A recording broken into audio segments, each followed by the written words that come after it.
Breaking news right now. Governor Eric Greitens is preparing to give a statement at any moment, and this comes on the same day a Cole County judge ruled a new Missouri must turn over documents. Yep.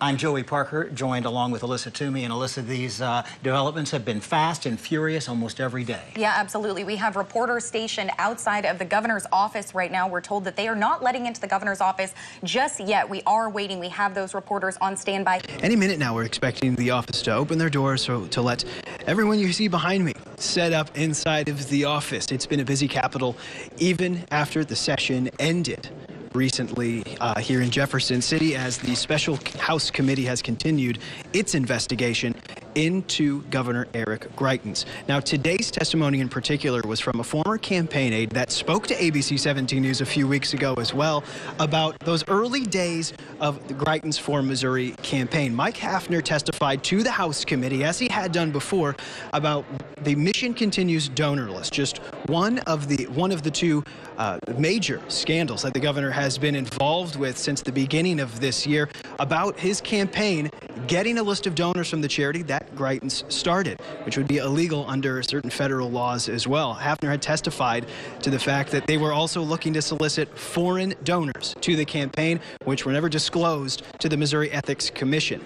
This also comes on the same day, as you mentioned, a Cole County judge has ordered that the campaign, as well as a nonprofit that is closely tied to Greitens, turn over some documents to investigate if there is any ties between the two, including any sort of money that may have passed hands between the two organizations, and because many of the people are involved in both of those organizations, that nonprofit called A New Missouri. So among those two things going on today targeting the governor, we know of this scheduled 4:15 news conference with Governor Eric Greitens. Just what is going to be announced has not been discussed amongst members of his office. I did see his director of policy, Will Scharf, go in there about 10 minutes ago, just said hello and walked into the office after that.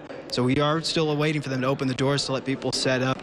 Joey and Alyssa, will be interesting as the next 10 minutes evolve here in Jefferson City. It does look like the governor is approaching the podium.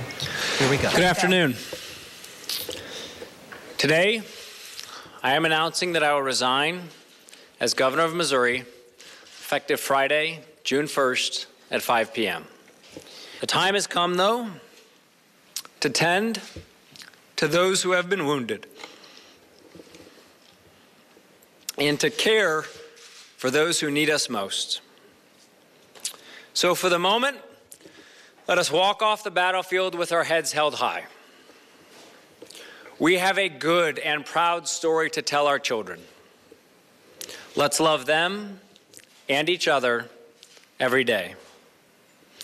May God continue to bless you and to bless the great state of Missouri. Thank you. Governor, did you take the photo? Governor, did you take the photo? And there you go. The 56th governor of the state of Missouri has resigned. Breaking news at 4:15 today, the governor of Missouri, Eric Greitens, announced his resignation. Yeah, it is the first time a governor of the state has resigned amid a scandal, and Lieutenant Mike Parson is set to take over. Now, we have team coverage coming to us from the Capitol today. You see our reporters who have been working this story for quite some time. On those felony charges, I do have some new information to report there. St. Louis Circuit Attorney Kim Gardner, who filed both of those felony cases, one for invasion of privacy related to his 2015 extramarital affair, the other for computer tampering related to Greitens allegedly directing one of his employees to send his campaign for governor a list of donors. She says that they will be giving an update tomorrow as they have reached a, quote, fair resolution on the pending charges. Quote, I know my decision to charge Mr. Greitens in February and March with 2 felonies was met with both praise and criticism. As a prosecutor, my decisions must be based upon facts and evidence, regardless of the position or power of the accused. While that may have been unpopular at times, that's my job. And we're going to go now to ABC 17, Zara McDowell. Zara has been outside of Mike Parson's office, and as Lucas, as we just mentioned, it's a little bit unclear how this transition is going to happen. Zara, we had heard that Lieutenant Governor Mike Parson was going to be at his office at 6. It's now 6:01. What are you hearing? Alyssa, I have not seen Lieutenant Governor Mike Parsons show up yet. He was expected here at 6 o'clock. He was not in the Capitol when Governor Eric Greitens has announced his resignation, but I talked to his representatives shortly after, and they said as soon as he heard the news, he made his way to the Capitol. He does live in Bolivar, Missouri, with his family, and his representatives say he's just a 63-year-old good old farm boy.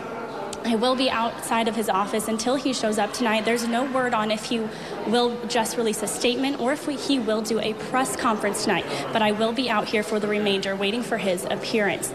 For now, reporting live at the Capitol, Zara McDowell, ABC 17 News. Zara, thank you. Well, that good old farm boy is about to be the next governor, the 57th governor of the state of Missouri. He was a sheriff in Polk County, then he was a representative, then he became a senator, and of course in 2016 he ran for lieutenant governor. And we're hearing a lot from lawmakers, and right now ABC 17's Kelsey Kernstein joins us live from the Rotunda. Kelsey. Joey, it's super slow at the Capitol with everything that has been going on right now. We did cover the entire Capitol to find out what lawmakers are saying. We ran into Representative Mike Kelly, who tells us that he asked people to pray for the governor and his family. The resignation of Governor Eric Greitens came as a shock. I know it came to a shock to many in my district. I think at this point I just ask that you pray for Governor Greitens, his family, for our state, and for Lieutenant Governor Parsons as he takes on the great challenges of leading this state. Kelly kept reiterating that he's in shock, as well as everyone in his district are in shock of the governor's resignation announcement today. Reporting live at the Capitol, Kelsey Kernstein, ABC 17 News. Let's actually take a look at what Mike Parsons is saying. Speaking. Friday, but tonight we'll be doing a written statement, basically on talking about what happened today. How did you find out? How did you find out? What just the nuts and bolts of it? I just received a phone call earlier this evening, and actually at my home. Was actually out at the farm at the time I received the call. How surprised were you? You know what? I don't know that it really, right now, we're still trying to kind of just grasp everything like everybody else is, and we'll just kind of have to figure out that right now. Governor Greitens is still the governor of the state of Missouri, and I'm the lieutenant governor. We're going to function that way until Friday as the time comes. Have you talked to Governor Greitens? Have you talked to Governor Greitens, sir? Thank you. What do you want to tell the people of Missouri? You know, I feel good right now. I feel good, and we're going to be fine in the future, and we're going to move Missouri forward. Okay, thank you, sir. Thank you.